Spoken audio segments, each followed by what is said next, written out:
The passage is about British colonialism, British rule, and how it affected India. And let's quickly summarize the passage.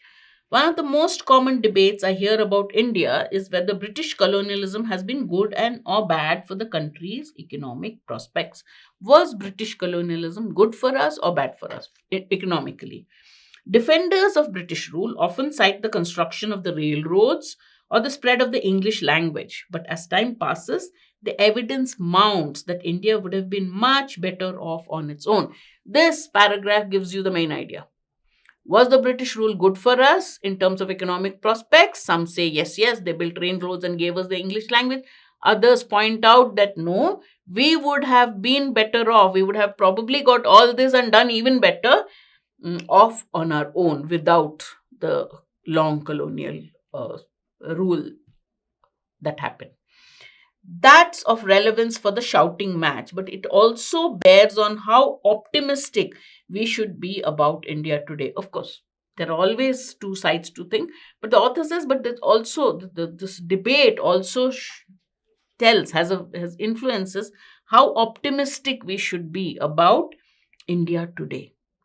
If you view the colonial period as a harmful aberration, just a deviation, a harmful deviation, abnormality, irregularity, you will tend to think of India as catch up as it leaves those distortions behind. So, India was progressing, the colonial rule happened, that was a harmful aberration. Now we leave it behind and move on. Conversely, if you see British rule as a plus, you may worry that India may eventually lose some of that inherited dynamism. If you think British rule was bad, you look at it as a momentary or a aberration that happened in our history, and you now leave that distortion and you move ahead. But if you think of the British rule as a positive influence on India, then you'll start worrying, oh, we lose some of those positive effects, some of that inherited dynamism. Consider living standards in the, then he starts giving examples. Consider living standards in the colonial period. For much of the 18th and early 19th centuries, under British rule, Indian economic performance was mediocre at best. It has been estimated that the yearly agriculture wage was higher in 1810 than in 1946. Before the British rule, the yearly agriculture wage was higher in 1810, and by the time Britain left India in 1946, the average agriculture wage was down. It's difficult to prove how much of that decline was because of the British, but it's hardly a ringing endorsement. Now, the British will defend themselves saying, oh, that's not because of the British rule. Maybe, there were droughts and there were other things, but he says it's not an endorsement of the British rule either. So you can't cite agricultural wage as a positive point of the British rule. Okay, considering that agricultural wage was way below in 1946 than it was in 1810. Economic performance picked up in the latter part of 19th century, yet India was still desperately poor at the time of independence in 1948, with a literacy rate of only 16%. When the British left India, India was desperately poor. India had only a 16% literacy. Since then, India has begun to catch up to the West. After that, India is busy trying to run and catch up with the West in terms of development, in terms of literacy. And after the reforms of the 19th century, 1990s, the country has often grown at 6 to 8%. After 1990s, with liberalization of the economy, the country has grown at the rate of 6 to 8%, a rate never possible under British rule. So the growth rate was way less during the British rule. Sorry, I need to go. One of the big difference in the post-colonial period is that a democratic Indian government endeavored to invest more in the health and education of more citizens, however imperfectly that was implemented. So the author is a little realistic here. He says, in the post-colonial period, after the Brits left us, a democratic Indian government tried to invest more in terms of the health and education of more citizens. It may not have implemented it in the best possible way, but it tried. The British, in contrast, supplied fewer public schools, and too often the expenditures were directed towards defending British rule, extracting revenue, or ensuring India as a captive market for British goods. The British didn't have supplied fewer public goods, and often the expenditure was directed towards defending the British rule. And they also extracted revenue. They, their reasons were also pretty selfish. It was used to defend the British rule, it was used to extract revenue, or it was used to have India as a captive market because they got British goods. And so the goods were not being, they were not selling those goods to us because they wanted us to develop. They were selling those goods to us because they had a captive market in our country. So their goods could be sold to us. The deindustrialization of India was a conscious British policy from the 18th century onward. So they deindustrialized India as a conscious policy.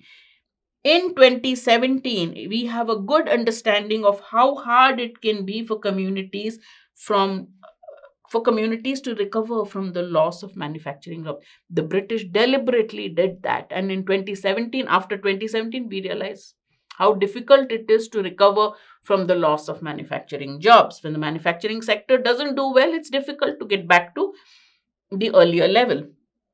Another possible comparison is between British rule India and India's native states. British rule India, and we also had India's native states, the territories and principalities, where British involvement in direct rule was minimal. So you had British rule over the rest of the states, and you have native states where territories, principalities ruled by kings and such people who where the British involvement in direct rule of these native states was minimal. So he's drawing a comparison between states ruled by Britain and the native states and principalities. What does the comparison show? Tata Steel put India's first modern steel plant in Jamshedpur, a tributary outside of British rule. He's giving you examples. British rule covered a lot of areas. Tata Steel started its first steel plant in an area not under direct British rule. A study found that the independent areas had better performance in terms of education and healthcare during the post colonial era. And these independent areas did better in education and in health in the post colonial era. What then of the positive British contribution? Oh, you're sitting and saying all the negatives. What about the positive contribution? What's the author's thoughts on this? What are the author's thoughts on this? The English language and the railroads and irrigation canals do count. Of course, they gave us English, they gave us railroads, and they gave us canals. But India could have obtained some of those gains through trade and cross-cultural exchange. India could have gained these anyways through trade, through cross-cultural exchange.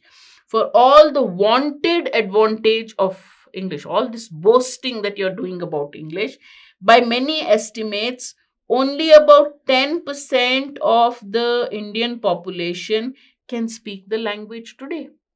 We're talking of British giving us English language, but what percentage of Indians speak English? Only 10% of India can speak the language today. That is another way of saying that the British rulers invested only small amounts in public goods and education. This shows that they didn't really invest much in public goods and education. From the passage, which one of the following does not indicate that British rule was bad for Indians? So, what are you looking at? You're looking at three options which definitely show the negative impact of British rule on India. You're looking at one which is not necessarily a negative. All right, something like that. The low literacy rate of only 16%, yes, a big negative. The fact that only 10% of Indians can speak English today, yeah, it shows that English has not spread widely. It's not widely spoken. But is it only because the British rule, or is it also that during home rule we have not given importance to India? So this is a question mark answer. Let's look at the other two before we decide.